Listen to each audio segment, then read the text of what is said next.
Hi, my name is Matthew Bellisario. Thanks for coming back by the BellisarioSonic YouTube channel from the heart of the Deep South on the outskirts of Birmingham. On this channel, we don't just talk about records, we play them. And I'm very excited to share this particular recording with you guys, which is Mal Waldron, Free at Last. And this is the famous album that launched the ECM record label. This came out January 1st.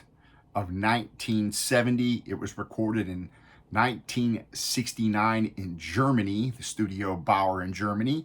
This is a trio, and if you don't know a lot about Mal Waldron and you're into jazz, I would suggest taking a look at his discography. It's pretty impressive.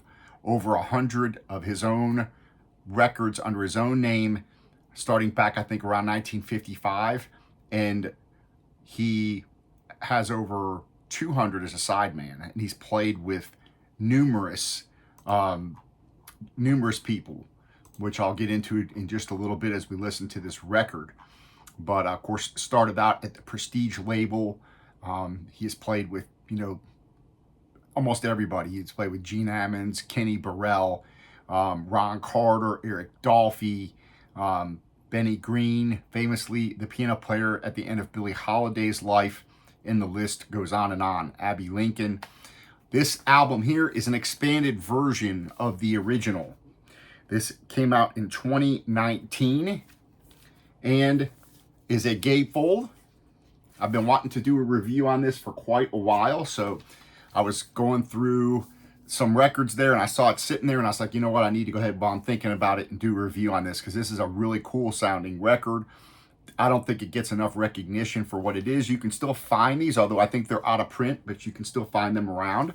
And we're going to have a listen today. I'm going to play some off of each record. It's a 2 LP set. Here's the anti-static sleeves it does come in. ECM Records also included a book here, which I'll show you, with a couple of articles in it, short articles. I'm going to take this and wipe it off as I always do with an anti-static cloth and some distilled water. And Mal Waldron, born in 1925 in New York City and died in 2002 at the age of 77. He died in Belgium.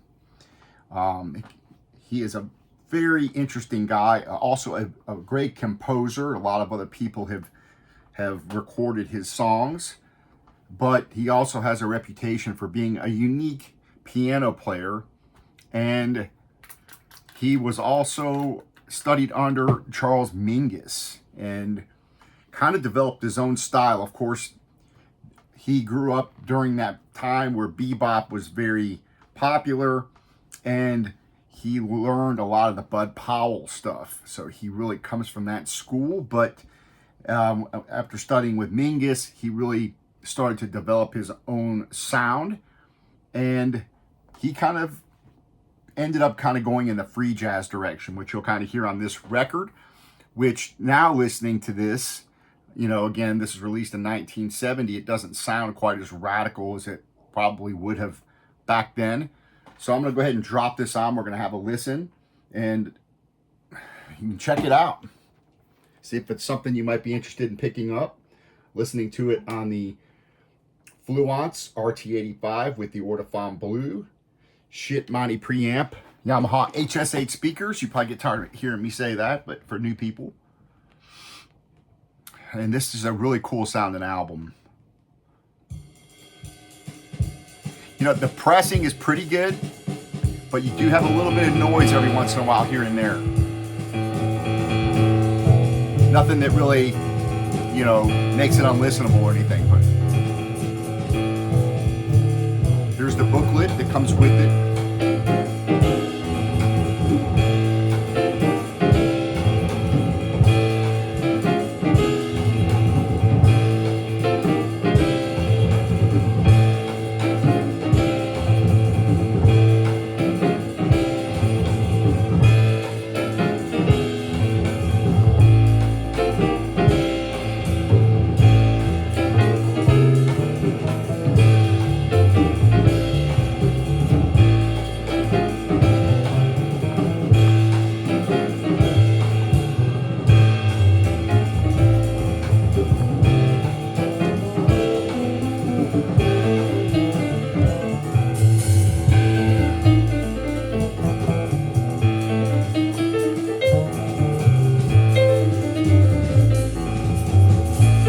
quality is excellent. I mean, really hear the resonance. You got the piano over here, drums, bass in the center.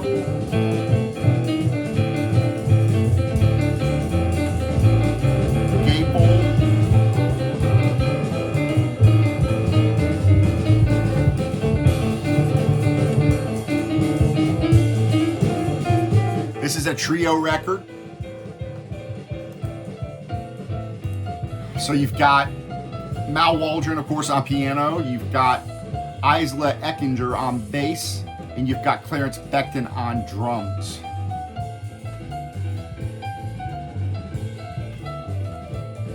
This is an expanded edition. So you've got the regular album and then an alternate version of the album with different takes, basically.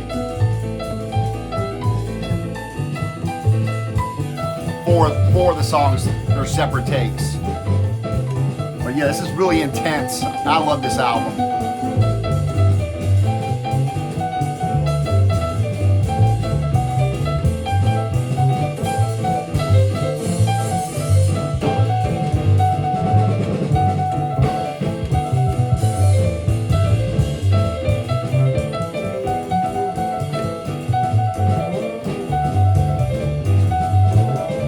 Second album.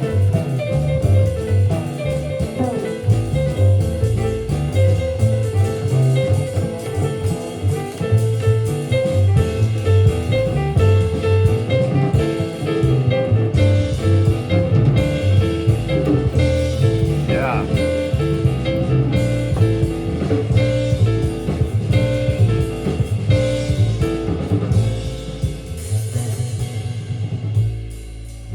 Yeah, you get real nice warm resonance. It's got a nice sound to it. So you hear a little bit of surface noise here and there. But it sounds so good the way it was recorded, I think. You know, this is ECM's first record.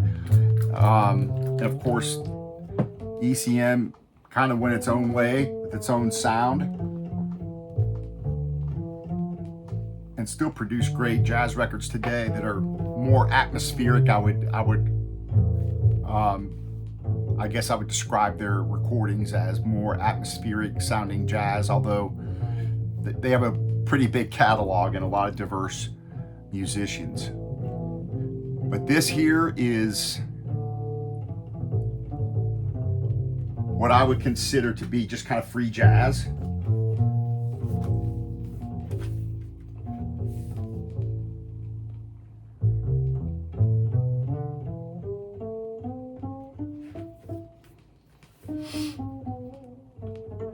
On the quiet parts, you can hear a little bit of noise. You can probably hear it through the speaker there. And these have been cleaned off well. And I've played them a couple of, this album several times, and I've noticed it before. So just wanted to point that out. That's why I do these reviews. It's not the easiest record to find. You can still find it. You're probably going to pay about $50 for it for the 2-record set. But I consider it to be a very good record and an engaging listen, and a lot of dynamics, a lot of different things going on. You have just a trio, so there's a lot of exchanging back and forth of ideas and musical conversation.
first tune's like 10 minutes, second tune's 5 minutes, third tune's 4 minutes. On the other side, you've got an 11.5 minute tune, 7.5 minute tune, and then a 3.5 minute tune.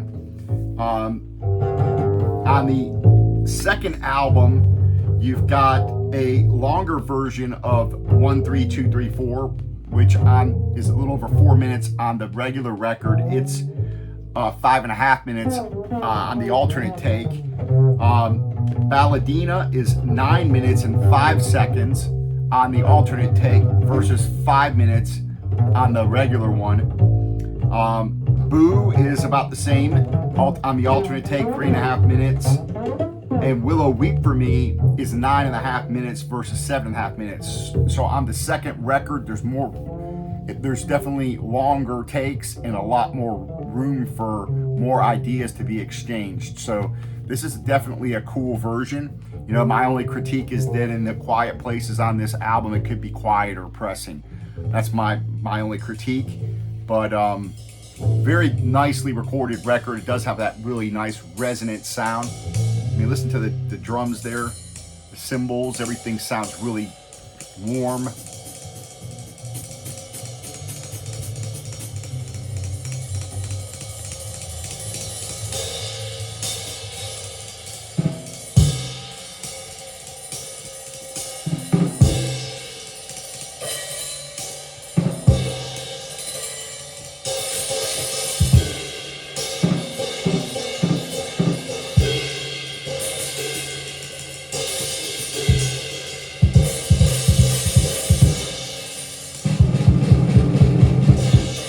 The drums are predominantly in the right.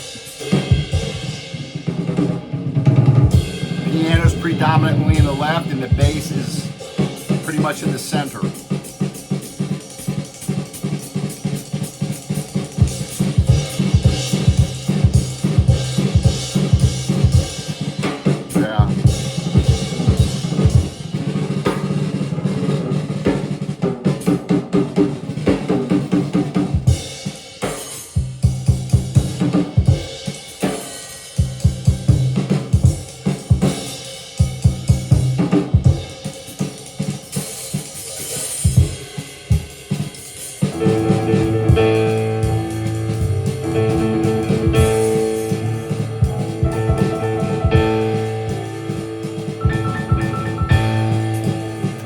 I would say that this album is probably not for people just getting into jazz. It's something you really got to sit down and pay attention to.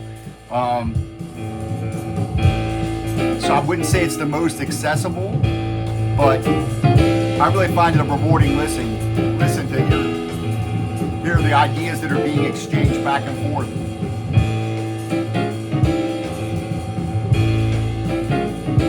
Something different, you know?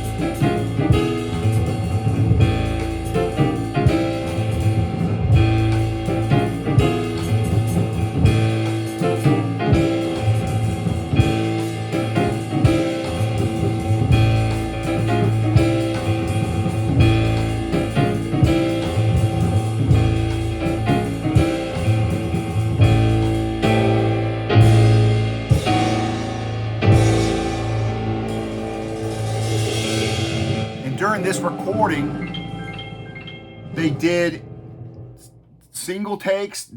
A couple of songs had 2 takes and one song had 3 takes. So these guys pretty much had their stuff down there when they went in to record this. I'm gonna play, this is Balladina, a 5-minute song. I'll let some of this play and then I'm gonna put on the second album and I'll drop it on this same tune, which is 9 minutes long. So I'll let this one play through, the 5-minute version, and then I'll put on the 9-minute version from the expanded disc here that has it on there, so you can hear the difference if you're interested. So I appreciate y'all hanging out with me here. This is a fabulous sounding record. It really has a nice resonance to it. It's a very good recording.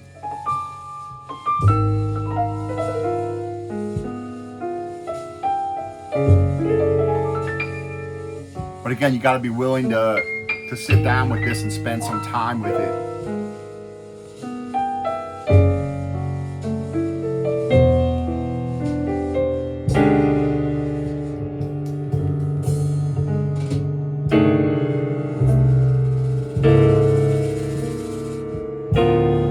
Drums sound so good over here.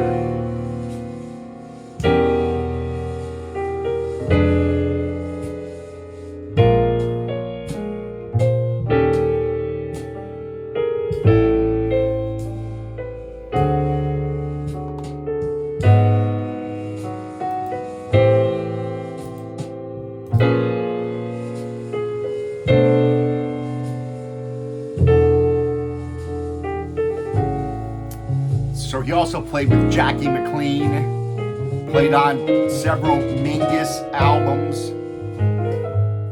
Max Roach.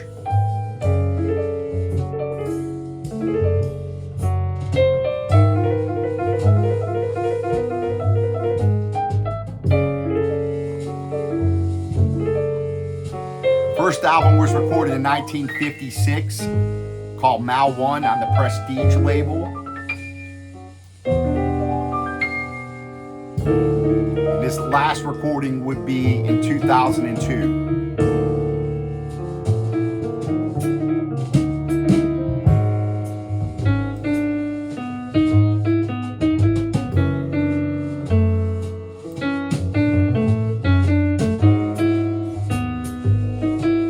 He also did a lot of writing for film soundtracks.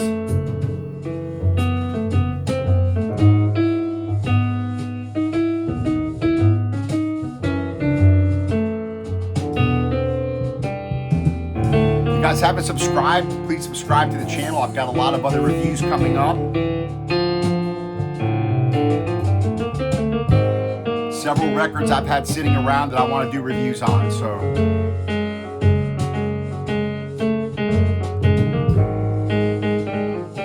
Still got to finish my Monk reviews too for that box set, so.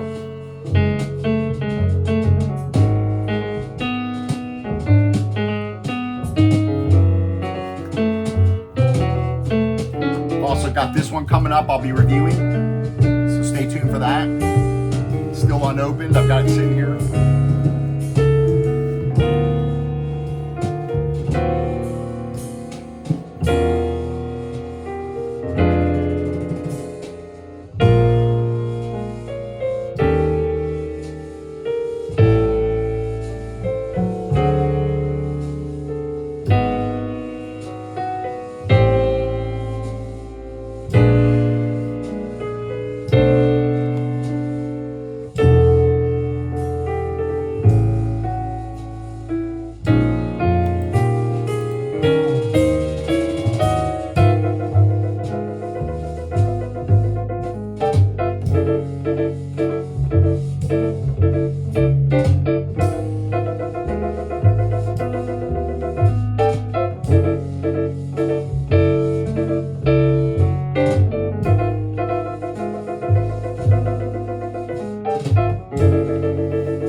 Definitely hear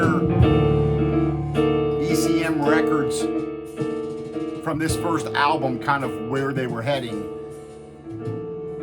the kind of sound that they would develop, you know, recording people like Keith Jarrett, Chick Corea, Charlie Hayden, John Abercrombie, just Dave Holland. So that is, let me go ahead and put on, that was Balladina, which was a 5-minute version, which was the album version. This is 1, 3, 2, 3, 4 here. A little more upbeat tune.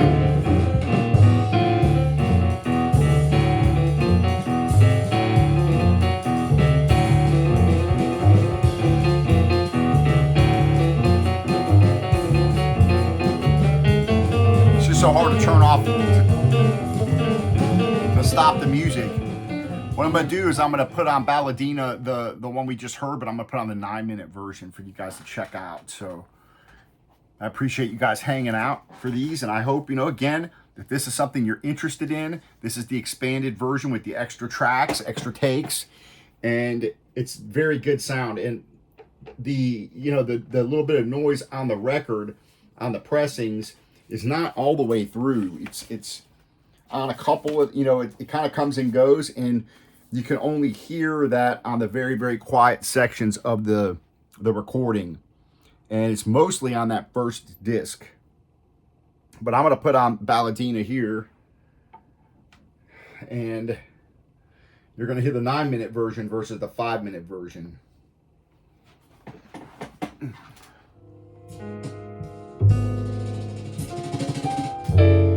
It's the same quality. The recording quality is the same on all of these. So I guess they probably went back and remastered these. Original engineer was Kurt Rapp. Doesn't say who remastered this for this volume or what the source was, but it sounds very good to me.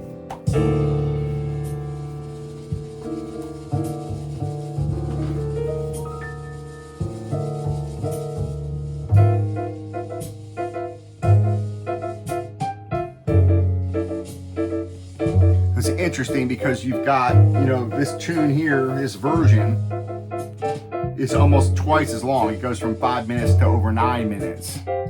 So it's interesting to hear the difference on what they decided to use. And of course, the length of the track's important when you're cutting a record. You're trying to figure out what you can fit, how much on one side. You don't want to go more than 18 to 20 minutes on a side. So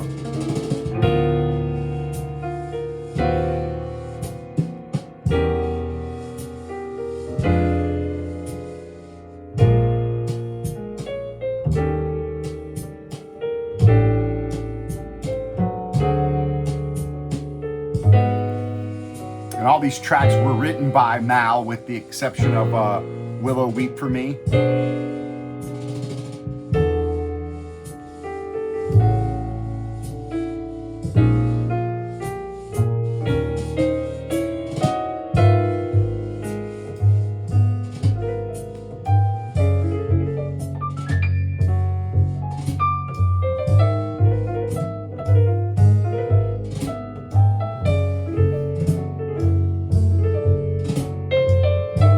So I think you'll be pleased with the overall sound quality, and if you're into this kind of free jazz, kind of more, it's a little more avant-garde, I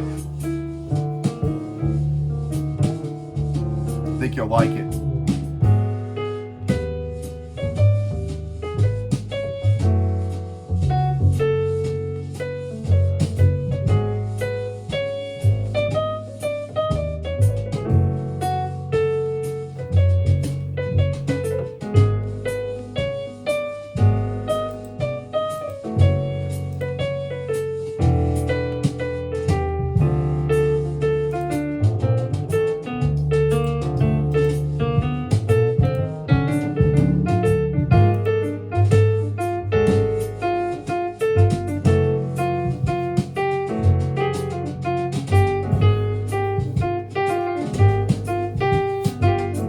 Again, the booklet's kind of cool, but they are very short articles and a couple pictures. So it's definitely nice to have that.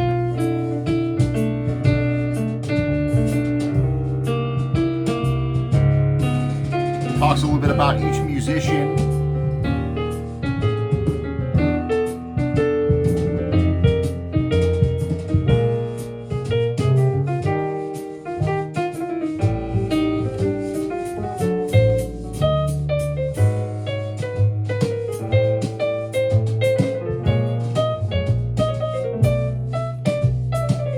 Drummer played with Don Ellis,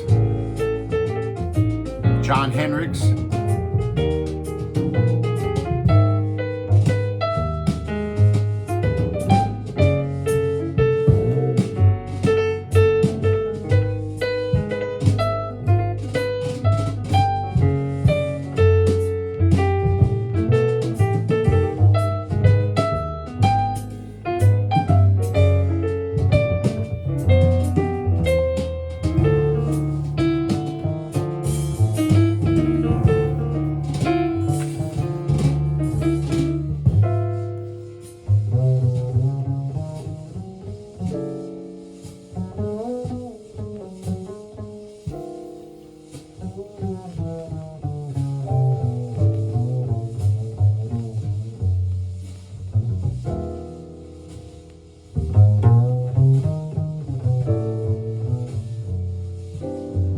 Definitely a mixture of mellow tunes and more upbeat tunes.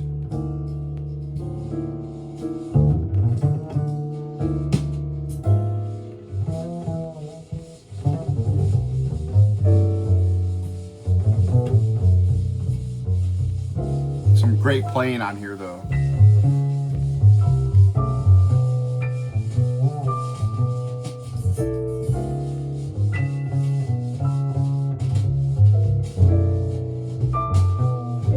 Leave your comments. Let me know what you guys think. If you guys heard this album, are you a big Mal Waldron fan? What's your favorite Mal Waldron album?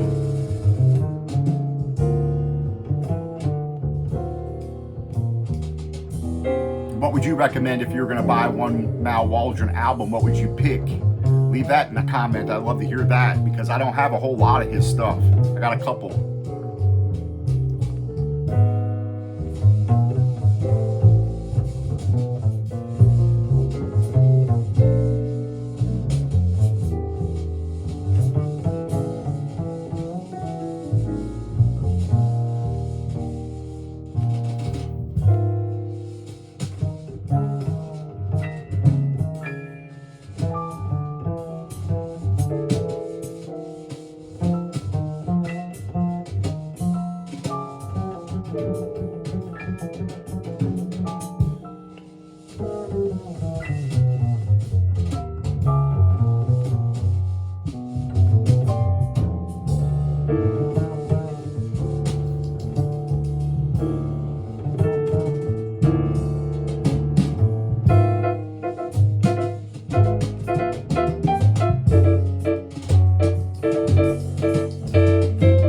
Interplay back and forth.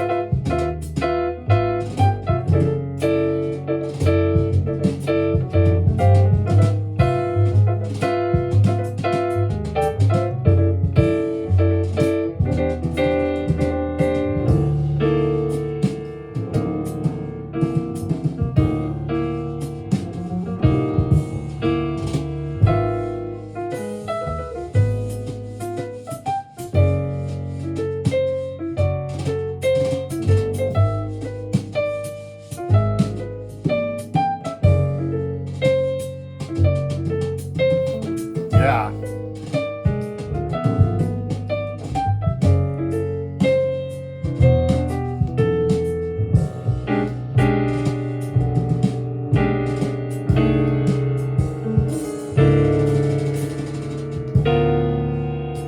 You know, a lot of this record is very minimalist playing,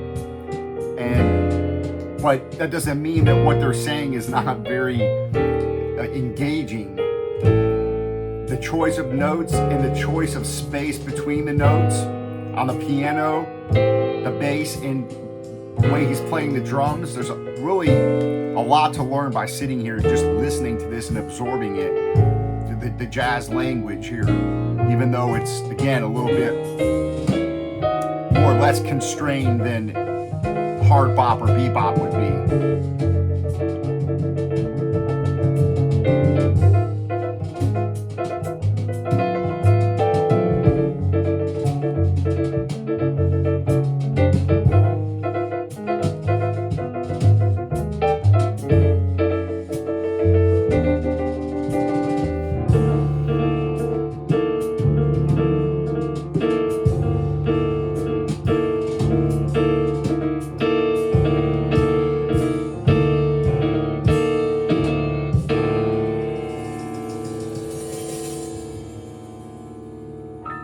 So that is the alternate version of Balladina there. Thanks for joining me. I hope you guys are enjoying these videos.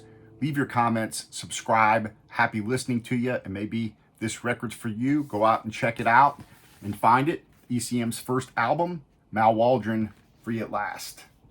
Have a good one. We'll see you next time.